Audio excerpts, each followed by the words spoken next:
Americans, brave warriors, instead fight, and it has not been. At dawn in the Nevada desert, an F-16 canopy slams shut, and inside that cockpit sits a pilot many people still underestimate.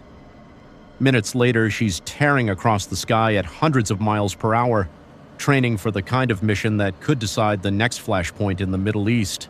And what happens next is not just about flying. At bases like Nellis, this is where the transformation begins. Fighter jets are pulled from hangars, fueled, armed, and inspected with almost surgical precision. On the ground, every second matters.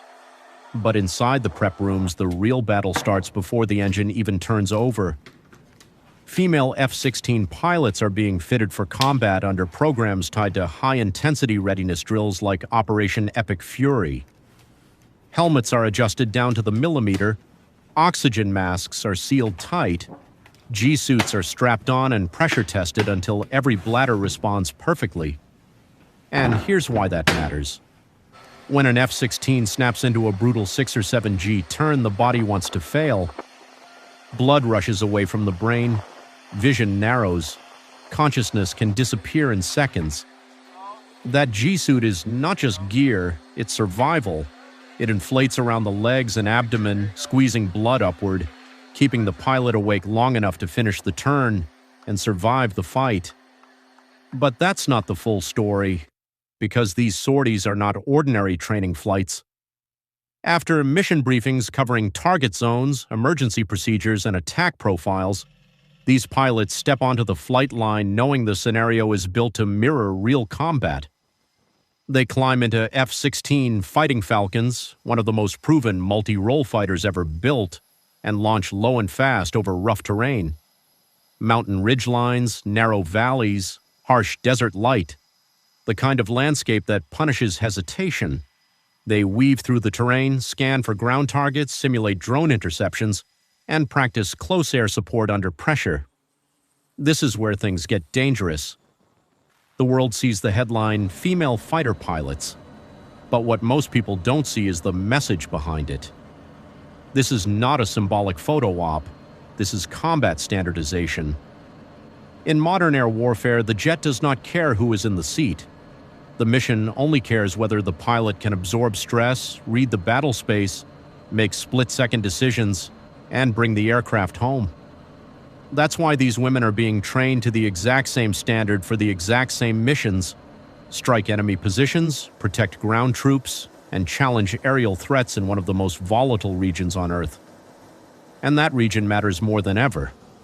Over the Middle East, an F-16 is not just a fighter, it is a tool of deterrence.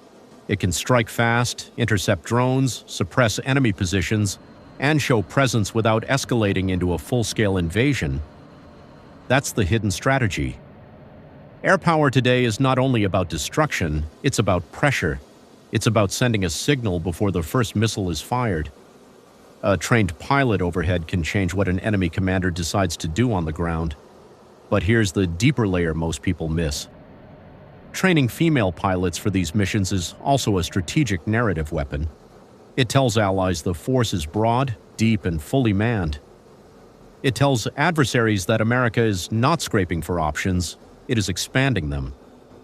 Every qualified pilot added to the roster increases sortie generation, operational flexibility, and endurance in a prolonged conflict. In a region where drone swarms, proxy militias, and sudden missile attacks can erupt overnight, that extra capacity matters. And if tensions with Iran or its regional proxies escalate, these pilots may be among the first to respond. That could mean precision strikes on launch sites. It could mean air cover for special operations. It could mean racing to intercept drones before they hit bases, oil facilities, or civilian infrastructure. One cockpit, one decision, one burst of speed in the dark. Pattern interrupt. Wars are not always won by the loudest explosion. Sometimes they are won by the pilot who stays conscious 1 second longer. If conflict widens, the consequences go far beyond the battlefield. Oil markets react, shipping lanes tense up, insurance costs spike, regional allies pull air defenses tighter, global investors panic. And suddenly, a training run over desert mountains in Nevada becomes connected to fuel prices, trade routes, and military calculations across continents. So yes, this is a story about a female pilot in an F-16, but it is also a story about readiness, about deterrence, about how modern war is built long before the first real mission begins.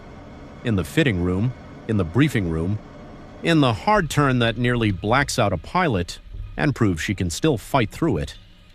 Because when the call comes, there is no separate standard in the sky, only the mission, only the target, only the will to fly into danger and come back, and that is why this matters. This is World Explainer, where power meets strategy. Subscribe to understand the world beyond the headlines.